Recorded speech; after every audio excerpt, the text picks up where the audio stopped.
Hello students, good morning. This is the third course, that is economic course of to first war of independence. In the previous video we had discussed the socio-religious course, and before that we had discussed the political course. Today we will discuss the economic cause of the first war of independence. Okay, so here we start. So what is the economic cause? The most important reason for popular discontent was the economic exploitation by the British. Okay, so main reason, because every country, every nation has its resources. When the resources will be exploited by other people, so generally what will happen? Or discontent, or people will not be happy. Okay, so this is the one of the reason why the Indian people they started revolt against the British government. Okay, so we'll discuss the reason. So like a lot of reasons are there. Exploitation of economic resources. Okay, second is drainage of wealth. Third one is decay of cottage industry and handicraft. Okay, so cottage industry and handicraft, it was totally destroyed. Economic decline of farmers. Okay, growing unemployment, lot of unemployment situations were there. Inhuman treatment of indigo cultivators, poverty and famine, decline of landed aristocracy. Okay, so these are coming under economic causes. So briefly we'll explain, we'll discuss. So first one is agricultural India. Okay, agricultural India was made an economic colony. Okay, so India was agricultural country, lot of people that depend on agriculture to serve the industrial England. So what will happen? Gradually the Indian people, they were doing the agriculture activities, but what will happen? They were doing forcefully to help to the industrial England. So they were not doing for themselves, they were doing lot of cultivation for the industrial people. They were they were forced to cultivate indigo, they were forced to cultivate cotton, they were forced to cultivate the case crop for England, not for the Indian, not for themselves. Okay, so it was very bad condition for the farmers, and they were leading very poor life or bad life. Second is your India was forced to export raw material at cheaper rate, like raw cotton, raw silk, indigo, saltpeter, spices. Okay, so India was forced to export this raw material at very cheaper rate. Okay, so this is compelled to the Indian people to send all these things to England. Okay, so major raw materials are exported to England.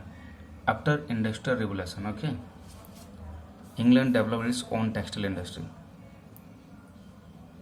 and did not depend on Indian textile. So before that, Indian textile was very famous in European countries, and when industrial revolution started in England, so England developed its own textile, and gradually what will happen? They did not depend on Indian textile.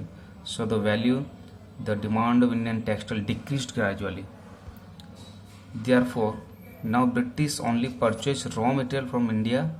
Okay, they purchased raw material, processed the raw material into finished goods, and sent back to India.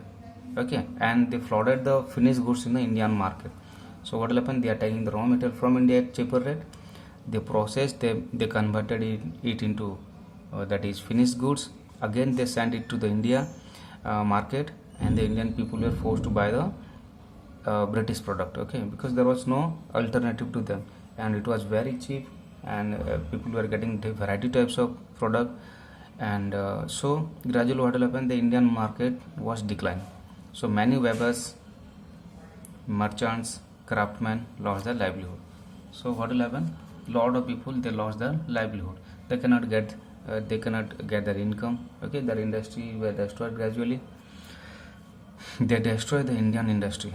They means what? The British government destroyed the Indian industry, deprived the artisan of their income. Deprived means what? They were not able to get their income. Their profession, their patrons were destroyed totally.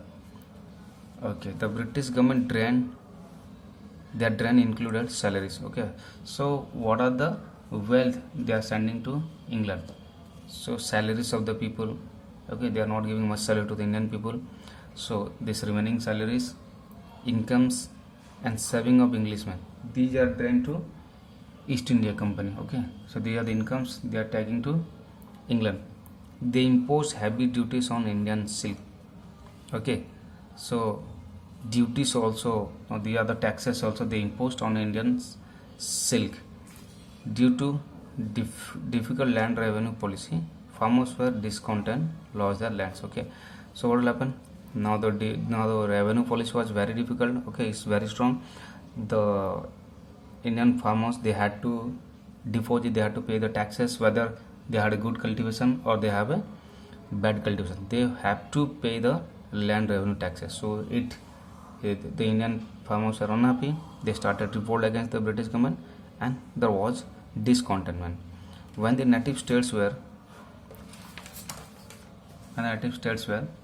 annexed to British Empire, thousands of soldiers, officials were unemployed. Okay, what will happen according to the doctrine of lapse, according to the subsidiary alliance, when the British government annexed the Indian states kingdom, so what will happen? Lot of soldiers, lot of officers, they were unemployed. They were not getting the jobs. Okay, initially they were employed in the Indian rulers, under Indian rulers. But now when these states were taken by British government, or the British, when it mixed with British Empire, what will happen? They were totally unemployed, and they had no work to get money.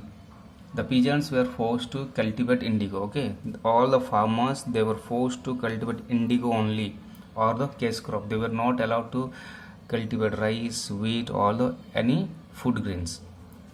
If they planted anything else, the crops were destroyed. Okay, suppose they had cultivated rice, wheat, or anything, so what will happen? The total crops were destroyed. In the second half of 19th century, famine ravaged the country. Okay, second half of 19th century, what will happen? There was a lot of famine, there was a lot of drought, people were not getting food grains, there was no scarcity of rain, and there was no cultivation, total crops were destroyed. And at the time also, British government did not help to the people.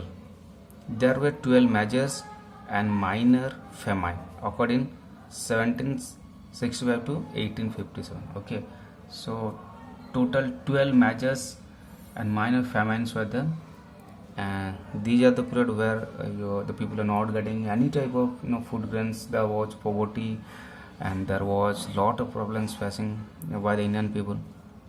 British government did nothing to help the people. Okay, British government did nothing to help the people. So when the Britishers, they came to India, they stayed in India, they rule over Indian people. Again, they are not helping to the Indian people. So what will happen? There was a lot of unhappiness. That is, the people did not like the British government. Talukdars, hereditary landlords, were deprived of their property. Okay, in India there were a lot of Talukdars, lot of Jamindars were there, but they were only a puppet in the hands of British.